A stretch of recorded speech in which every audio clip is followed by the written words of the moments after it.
그의 아들에 관하여 말하면 육신으로는 다윗의 혈통에서 나셨고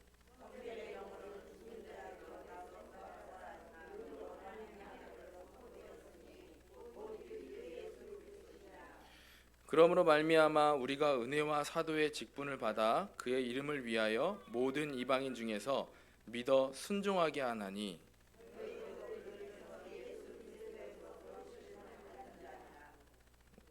우리 함께 읽겠습니다. 로마에서 하나님의 사랑하심을 받고 성도로 부르심을 받은 모든 자에게 하나님 아버지 주 예수 그리스도로부터 은혜와 평강이 있기를 원하노라. 아멘. 오늘 말씀 제목은 로마서에 관하여입니다. 이제 앞으로 쭉 학원 복음화가 로마서 이제 부분적으로 이렇게 나갈 예정이기 때문에 우리가 지금 시작에 있는 것입니다.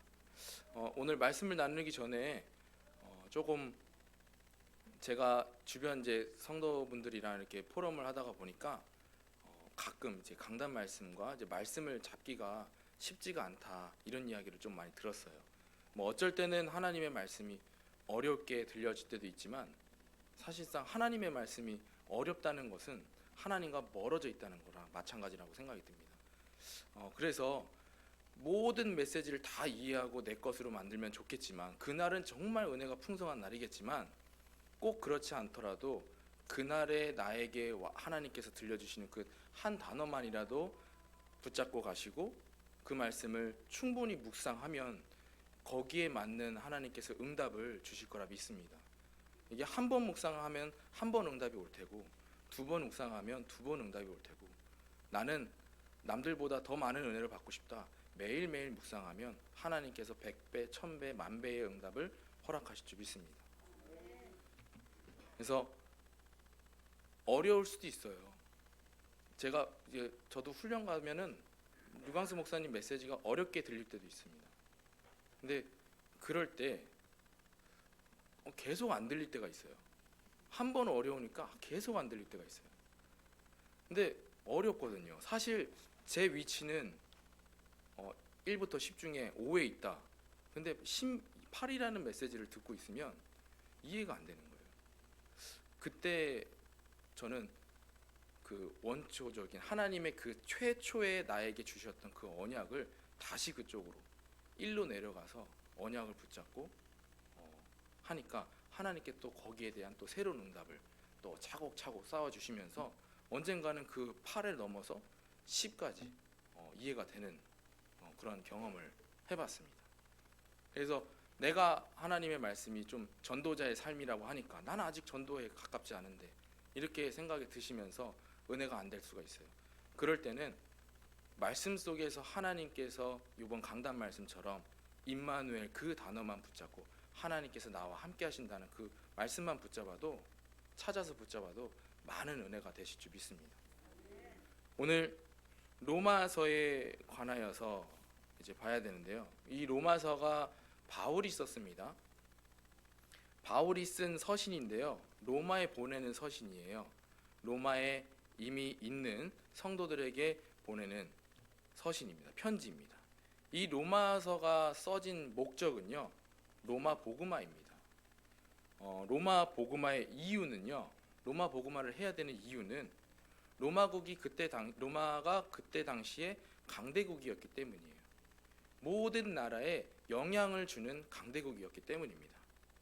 그래서 모든 영향을 주니까 좋은 영향도 있겠지만 거기 좋은 영향 속에 안에 숨어 있는 재앙의 원인도 사실상은 로마에서부터 시작이 되는 겁니다. 그때 바울이 그 사실을 알고 지금 로마를 복음화하기 위해서 이렇게 노력하고 또 편지를 쓴 내용입니다.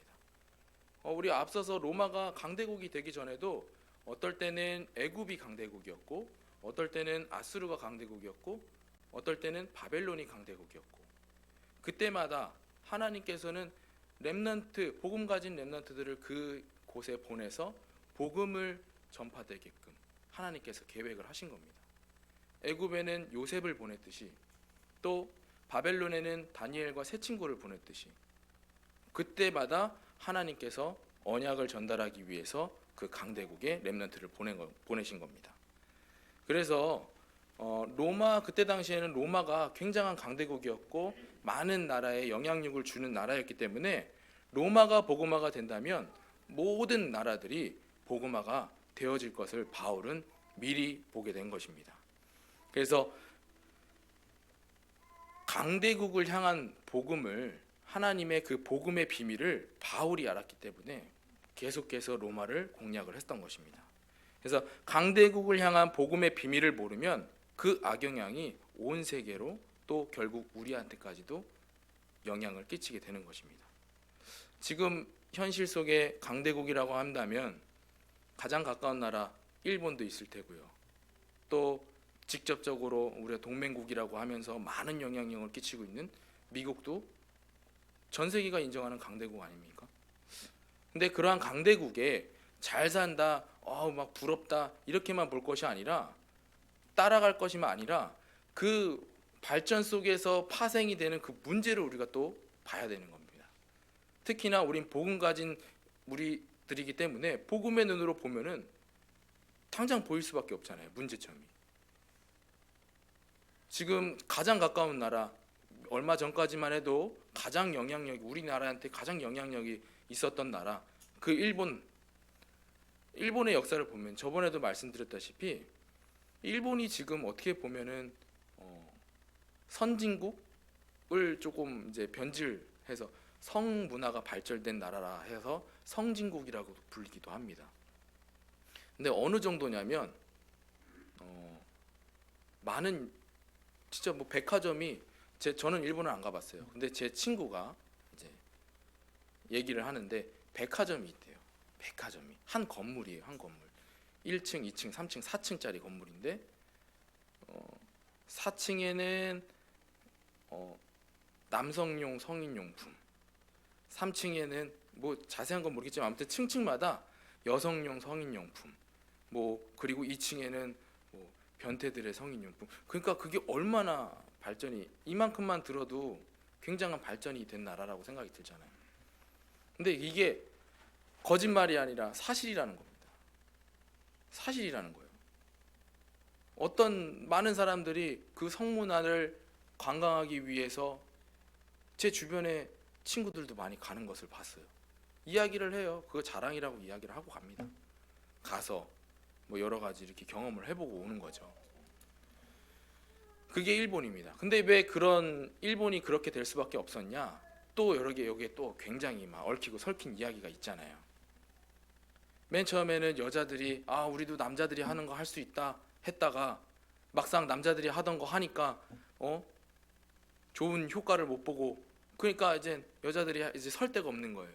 설 데가 없으니까 여자들만이 할 수 있는 문화가 성적인 거 그런 거잖아요.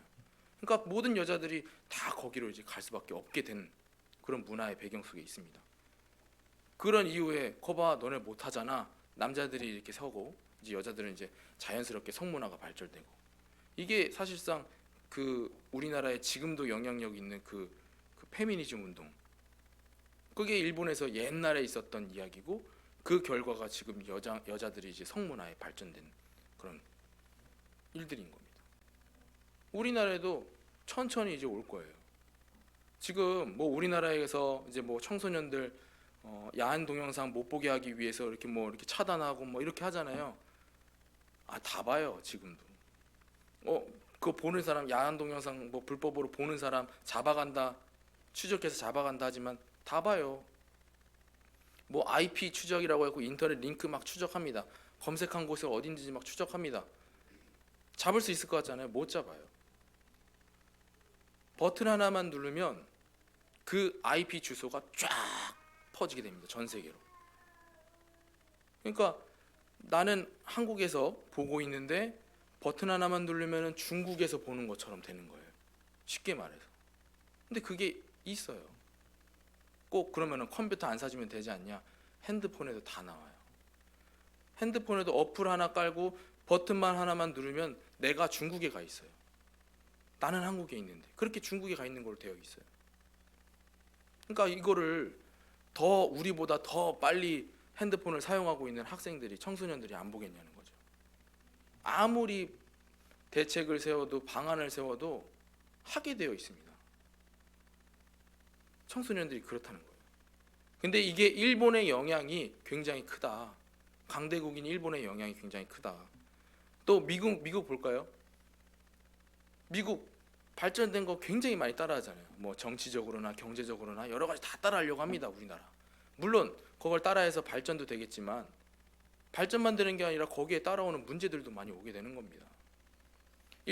미국의 문화 굉장히 선진국으로서 굉장히 따라할 거 많다, 배울 거 많다. 다 따라하지만 따라하다가 어떻게 되나 보면은 결국에는 그 문화 속에 있는 마약과 여러 가지 폭력 문제, 여러 가지 성문화 그런 것들도 다 따라오게 되어 있는 거예요. 잘 한번 생각을 해보세요. 그래서 지금 우리가 정말 기도하고 마음을 두고 하나님께 기도해야 될 부분이 강대국 복음화인 겁니다. 강대국을 이용해서 매번 역사 속에 강대국을 이용해서 사단이 절묘하게 이용을 합니다.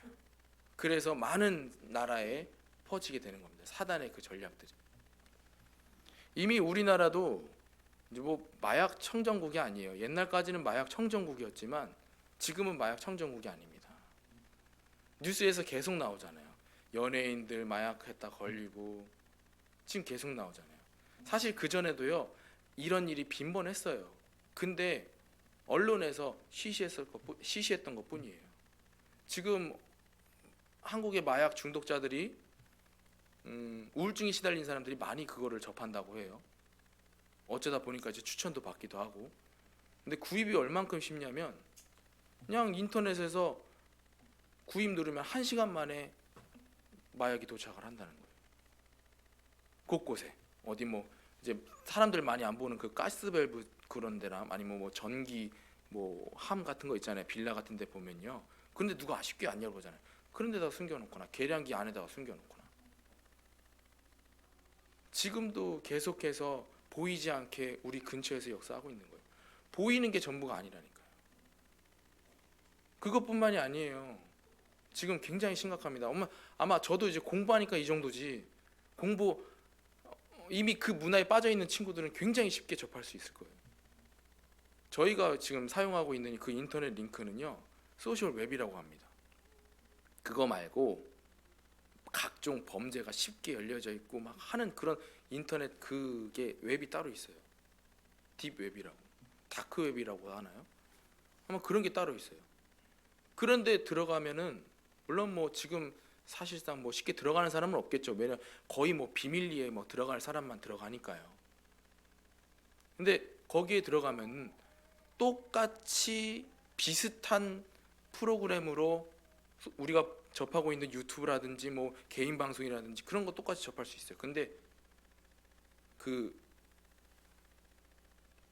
뭐라 그러죠?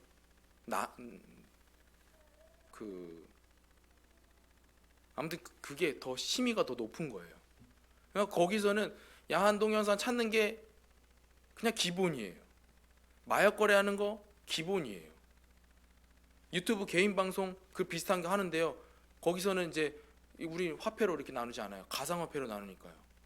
인신매매, 장기매매 기본이에요. 이렇다니까요. 굉장히 심각하다니까요. 개인 방송하는데 사람 어디 저기 후진국에서 하는 사람 애기들 납치해갖고 어떻게 해달라 그럼 다 해주는 거예요. 가상화폐 받아가면서. 지금 우리나라야 뭐 CCTV가 많이 설치되어 있고 가장 안전국가라고 이렇게 얘기를 하지만 그만큼 우리나라 몸값이 우리나라 사람 납치하는 그 몸값이 더 비싸요. 왜요? 그만큼 귀하니까요. 많은 사람들이 노리는 거예요.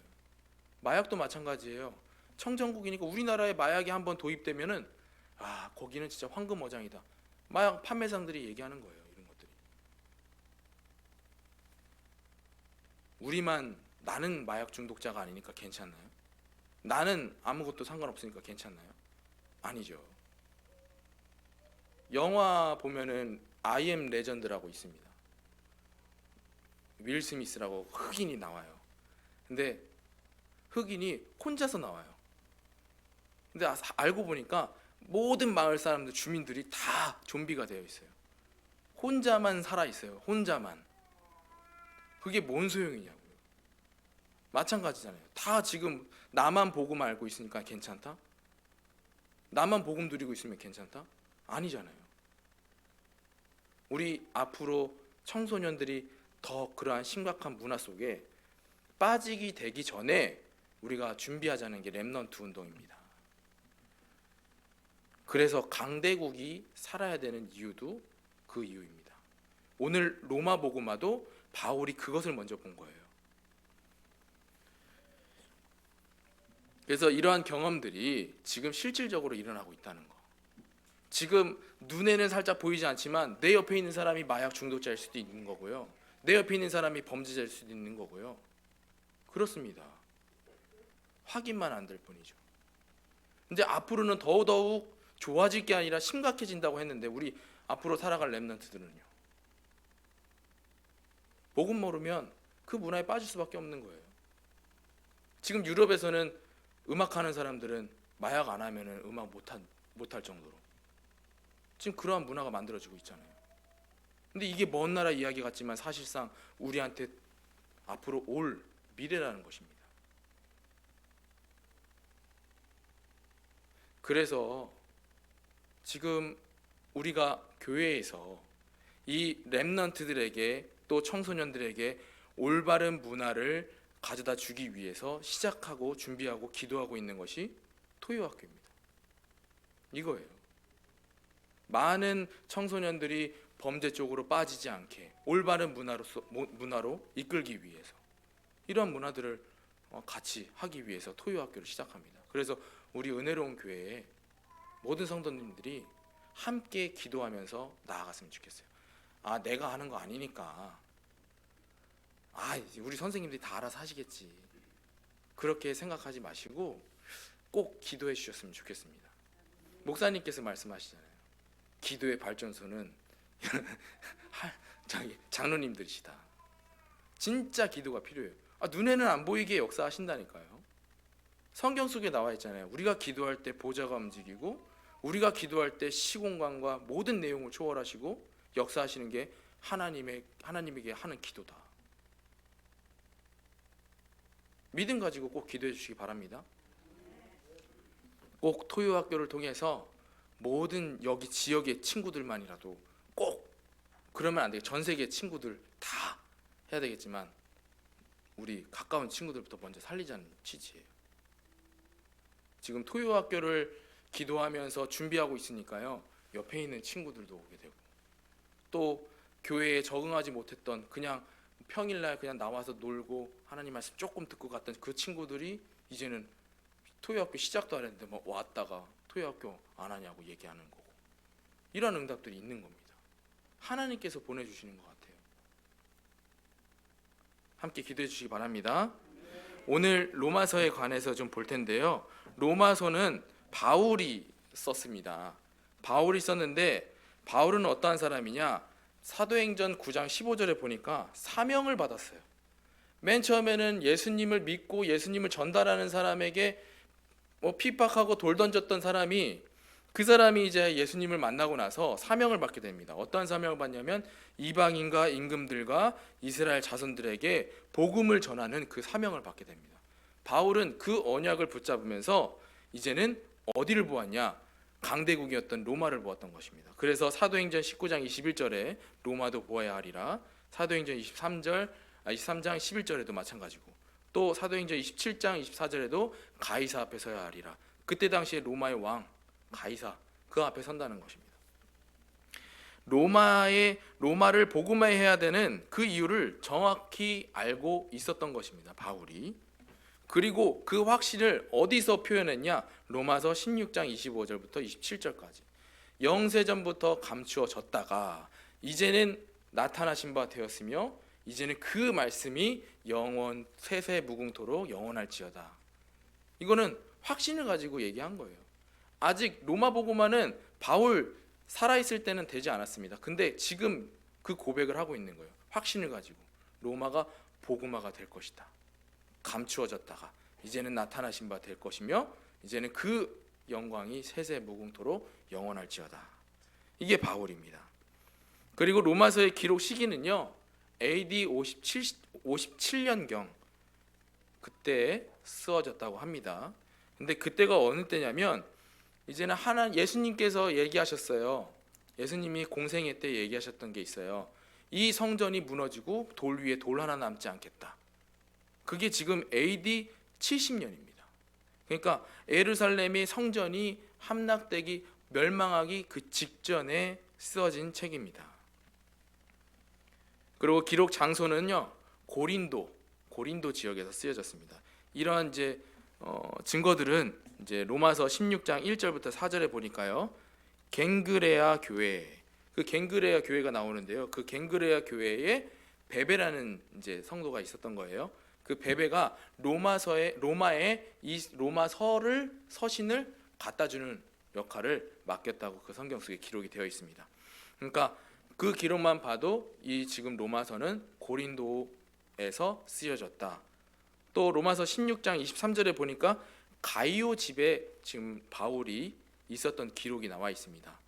그 기록이 여러 가지 이렇게 고린도전서에 이렇게 막 흩어져 있는데, 그곳에 이제 가이오의 집이 고린도에 있었다. 그래서 지금 바울이 이 로마 서신을 고린도에 썼다, 이렇게 볼 수 있는 겁니다. 더 중요한 것은 내용입니다. 바울이 그냥 로마서를 그냥 안녕, 반가워, 로마에 사는 친구들 반가워, 이렇게 편지를 쓰지 않았을 거 아니에요. 중요한 내용들만 담았을 겁니다. 이 중요한 내용들 중에 뭐가 있냐면 구원을 받아야 할 필요성을 지금 여기 안에 성경 속에 나와 있는 겁니다. 다시 말해서 더 나아가서 구원받는 방법에 관해서 가장 구체적으로 기록된 것이 로마서입니다. 또 거기 창이가 아니라 칭인데요. 이 칭이라는 것은 뭐냐면 믿음으로만 구원받는다, 이 내용이 적혀 있는 거예요. 그래서 그게 더 구체적으로 더 기록된 것이 뭐냐면 인간의 그 사람의 의지적인 그 믿음이 아니라 하나님이 주시는 그 은혜로 믿는 믿음을 이야기하는 겁니다. 내가 믿는다고 해서 내가 단순하게 믿어진다고 해서 그 믿음 가지고 구원받는 것이 아니라 하나님의 은혜로만이 구원을 받을 수 있다, 믿음을 받을 수 있다. 지금 이 내용이 로마서에 적혀 있는 것입니다. 세 번째로는 또 성화가 나와요. 성화라는 뜻은 그리스도를 믿은 후에 그 변화되는 모습을 성화라고 얘기하는 겁니다. 근데 로마서에는 그리스도를 믿은 후 변화되어야 할 생활들을 강조하고 있는 내용이 로마서에 적혀 있습니다. 또 이스라엘의 그 과거, 현재, 미래가 여기 안에 적혀 있는데, 다시 말하면 이스라엘을 통한 하나님의 그 구속의 역사, 구원의 역사가 이 로마서에서 지금 계속해서 보여지고 있는 거예요. 이스라엘 나라가 복음을 놓쳤을 때는 재앙이 따라왔고, 복음을 회복했을 때는 하나님의 함께 또 축복을 받는 그러한 이스라엘을 계속해서 보여주고 있는 겁니다.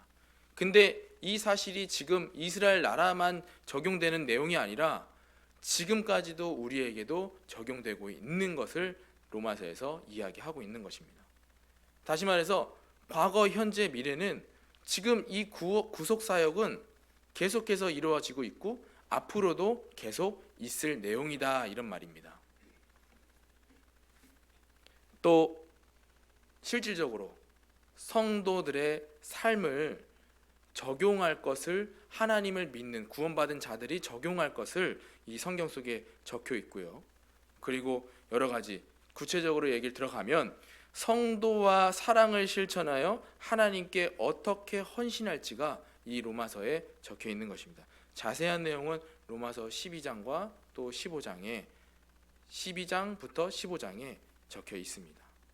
혹시나 내가 구체적으로 하나님의 말씀을 보고 내가 내 삶에 적용하고 싶다, 다 그래야죠. 네. 그래도 조금이나 더 은혜 받고 더 관심 가지시면 로마서 12장부터 15장에 읽어보시면 하나님께서 어떠한 교회를 원하시고 어떠한 성도의 삶을 원하시는지 적혀 있습니다. 그 중에 하나가 모든 예배의 중요성도 나와 있을 거예요. 오늘 미리 하나님 말씀 전에 미리 이 자리에 오신 것은 하나님의 응답이라고 믿습니다. 오늘 최고의 은혜 받으시고 돌아가시기 바랍니다. 이 로마서 전체에 핵심 구절이 있어요. 뭐 계속 이야기 나오겠지만 로마서 3장 23절부터 24절입니다. 우리가 너무나 잘 알고 있는 말씀이잖아요. 모든 사람이 죄를 범하였음에 하나님의 영광에 이르지 못하더니 까지는 이미 과거예요. 여기도 과거인가요? 그 다음에 중요한 것은 하나님한테 이르지 못하더니 그 다음에 답을 여기에 꼭 적혀 있습니다. 그리스도 예수 안에 있는 속량으로 말미암아 하나님의 은혜로 값없이 의롭다 하심을 얻은 자가 되었느니라. 여러분들이 값없이 은혜를 받은 자인 줄 믿습니다. 그러니까 내가 값없이 받았으니까요, 남들에게 값없이 전달해야 되는 거예요. 하나님께서 원하시기 때문에. 꼭 전도자의 삶을 사시는 여러분들이 되시기를 바랍니다. 결론입니다. 로마 복음화에 주역들이 있었어요. 먼저 첫 번째로는 이제 마가 다락방의 교인들입니다. 마가 다락방의 교인들이 로마서 16장에 이제 많은 이제 도움을 주고 문안하라 이런 내용들이 나오잖아요. 거기 안에 이제 마가 다락방의 초대교회의 사람들이 나옵니다. 또 두 번째로는 안디옥 교회의 교인들, 이들이 교회의 그 로마 복음화의 주역들이었던 것입니다. 그때 당시에 안디옥 교회는요 크지가 않았대요. 크지가 않은데 교인들도 많이 없는데 가장 선교를 위해서 앞장섰던 교회라고 봐도 과언이 아닐 정도로, 그러니까 모든 전도자들을 돕는 그 교회 역할을 했다는 것입니다. 그 안디옥 교회에 누가 모였나요? 스데반의 환난으로 인해서 흩어졌던 자들이 모인 곳입니다. 또 마게도냐의 제자들이 로마 복음화의 주역들이었습니다. 그때 당시에 마게도냐의 주역들 중에 이름이 저도 모르는 사람들도 많은데요. 그 중에 조금 이제 우리가 잘 알고 있는 가이오는 이제 모든 이제 전도자들의 식주인 역할을 했던 가이오입니다. 그리고 또 제자 디모데와 또 두기고 보호자 역할을 했던 두기고, 이들이 좀 나오는데 그 말고도 이제 소바더라는 사람, 또 아리스다고, 세군도, 또 드로피모 이름도 참 힘들어요. 이런 사람들이 마게도냐의 제자들이었고 또 로마 복음화의 주역들이었던 것입니다. 또 그것만이 아니에요. 또 이제 흩어졌던 자들이 곳곳에서 복음 가진 자들이 일어났기 때문에 로마가 복음화가 될 수가 있었던 겁니다. 그리고 로마 회당에서 이제 바울에게 복음을 전달받았던 그 자들이 나중에는 로마의 공무원으로 들어가기도 하고 그랬을 거 아니에요? 그 오랜 기간 동안 서서히 복음이 로마 속으로 들어가기 시작한 겁니다. 로마 현지인들을 통해서. 로마의 정치인, 또 로마의 경제인, 또 로마의 노예들까지도. 로마의 노예들도 많이 갔어요. 이스라엘이 멸망하고 나서 노예로 팔려갔던 그 노예로, 신분은 노예였지만, 세상의 신분은 노예였지만 영적인 신분은 하나님의 자녀였고 복음 가진 렘넌트 서밋이었던 것입니다. 이들이 그 로마에 들어가서 복음을 어떻게 전달했겠어요? 그냥 신앙생활을 보여줬겠죠. 그랬더니 노예를 통해서 많은 귀족들이 복음을 받게 되고 또 로마 복음화가 이루어졌던 것입니다. 그러면 우리는 노예도 아닌데 당연히 할 수가 있겠죠. 세계 복음화는 언제요? 하나님의 성령이 내게 임했을 때. 그 성령은요 그냥 주는 게 아니에요. 내가 말씀 속에 있고 하나님의 말씀을 믿는 믿음으로 기도했을 때 하나님께서 성령으로 역사하실 줄 믿습니다. 그러면 모든 게 끝이에요. 이게 성령 충만의 능력입니다. 그래서 우리가 구해야 될 것은 다른 기도가 아니라 내 필요한 것은 하나님께서 다 알아서 채워주시더라고요. 제가 지금은 아니지만 예전에 그냥 잠깐 제가 증인으로 선다면 돈이 필요하니까 돈을 주셔요. 뭐 적은, 그러니까 뭐 큰 돈은 아니에요. 근데 그때 딱 필요한 돈을 딱 주시더라고요. 언제? 전도자의 삶을 살고 있을 때. 저는 그걸 진짜 체험했어요. 제가 제 자랑이 아니에요. 지금 하나님께서 나와 함께 하시고 역사하셨던 것을 자랑하는 겁니다. 제가 체육관을 1년 6개월 동안 했어요. 새롭게 시작한 거예요. 30명 받았어요. 30명 받았는데 그 속에서 이제 관장님이 바뀌니까 떨어져 나갔어요. 2명이나. 28명. 그거 갖고 시작했어요. 근데 중간에 하나님께서 나에게 마음을 주신 게 이제 넌 신학교 가야 된다. 너는 하나님의 나라의 일을 할 사람이지 거기에 있을 사람이 아니다. 근데 현실적으로는 제가 갈 수 있는 게 아니었거든요. 왜냐하면 시작한 지 얼마 안 됐고 손해를 많이 보니까요. 그래서 손해를 보지 않으려면 50명을 채워야 된대요. 50명을. 거의 뭐 2배 수준이잖아요. 2배는 조금 안 되지만. 근데 그때도 제 갈등은 이제 막 걱정이 되더라고요. 하나님이 믿어지기도 하면서 걱정이 되기도 하고 막 이게 막 계속 혼란 속에 막 있었어요. 감사하다가 아이고 그래도 걱정해야지. 걱정할 건 걱정해야지. 계속 이게 갈등 속에 있었어요. 그랬다가도 또 하나님 말씀 들으면 맞아. 내가 하나님 말씀 믿지 못했구나. 그러면서 또 회개하고. 그래서 잘 모르시겠지만 태권도 세계라는 게 그런 게 있어요. 근데 제가 신학교 갈 때는 몇 명으로 나왔냐면 50명이 아니라 60명으로 나왔어요. 60명을 채우고 나왔어요. 하나님께서 이렇게 넉넉하게 채워주시는 것을 또 체험을 하게 됩니다. 근데 그게 불과 1년 반 만에. 1년 반 만에. 이건 제가 한 게 아니에요. 솔직히. 그냥 저는 대충 했어요. 솔직히. 곧 있으면 이제 또 뭐 내가 그만할 일인데 뭐 얼마나 뭐 마음 담고 했겠어요. 그렇지만 뭐 그렇다고 해서 완전 대충 한 건 아니고 기본적으로 할 것만 했습니다. 하니까 하나님의 딱 시간표에 딱 맞춰갖고 또 거기에 또 어떻게 또 제가 이제 대학교를 졸업을 해야지 또 신학교 연구원으로 들어갈 수 있거든요. 근데 딱 2018년도에 딱 그 디지털 대학교를 딱 졸업하게 만드시고 또 거기에 맞춰서 또 바로 신학교에 들어가게 하시고. 근데 이거는 또 아닐 수도 있는데 제가 딱 30살 때, 만 30살 때 복음을 깨달았어요.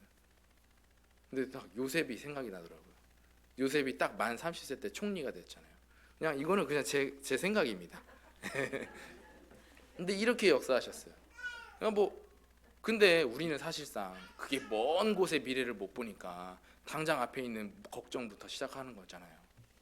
근데 걱정하고 나니까 나중에 하나님 말씀 응답을 받고 나니까 정확한 응답을 받고 나니까 후회되는 거 있죠. 아이 뭐하러 내가 걱정을 했지? 그렇잖아요. 어디에 있을 때 하나님께서 이러한 응답을 주시냐? 하나님 말씀 가운데, 하나님의 말씀을 가지고 기도하는 가운데 하나님께서 이러한 응답을 우리에게 허락하실 줄 믿습니다. 그래서 사도행전 1장 8절 말씀, 오직 성령이, 다른 것 아니고요, 딱 한 가지, 성령만이 충만했을 때 내 걱정도 같이 있고 내 걱정 한 스푼, 내 고민 한 스푼, 내 문제 한 스푼 이렇게 넣지 마시고요, 오직 성령이 내게 임하시면. 많은 친구들이 이제 복음 가운데 있고 싶은데 문제가 자꾸 오니까 안 된다. 문제가 오니까 더 집중이 안 된대요. 그럴 때일수록 더욱 오직 성령이 너희에게 임하시면, 진짜로 그 하나님의 능력을 믿고 성령의 능력을 믿고 오직 성령이 충만하기를 원하는, 간절하게 원하는 모든 성도님들께 땅끝까지 증인이 되는 응답 속에 있을 줄 믿습니다. 그래서 오늘 정말 우리 함께 기도해야 될 것은, 일단 내 자신이 더 잘할 것 같아요. 내 지금 현 주소는 어디에 있는지. 그 현 주소라는 것은 내 신앙생활의 1부터 10입니다. 내가 아직 전도자의 삶을 살기에는 조금 어렵다 하는 분들은 임마누엘 누리시기 바랍니다. 그것부터 한번 해보시기 바랍니다. 그러면 자연스럽게 너가 성령 충만하고 증인이 되라 이게 아니라 해라 이게 아니라 되리라 이렇게 말씀하셨잖아요. 말씀 속에 있는 사람이 꼭 그 증인이 될 줄 믿습니다. 기도하겠습니다. 하나님, 하나님의 말씀과 함께하는 삶이 될 수 있도록 인도하여 주시옵소서. 하나님 말씀 가운데 하나님의 은혜를 찾는 우리 성도님들이 되게 하여 주시옵소서. 살아계신 주 예수 그리스도의 이름으로 기도드렸습니다. 아멘.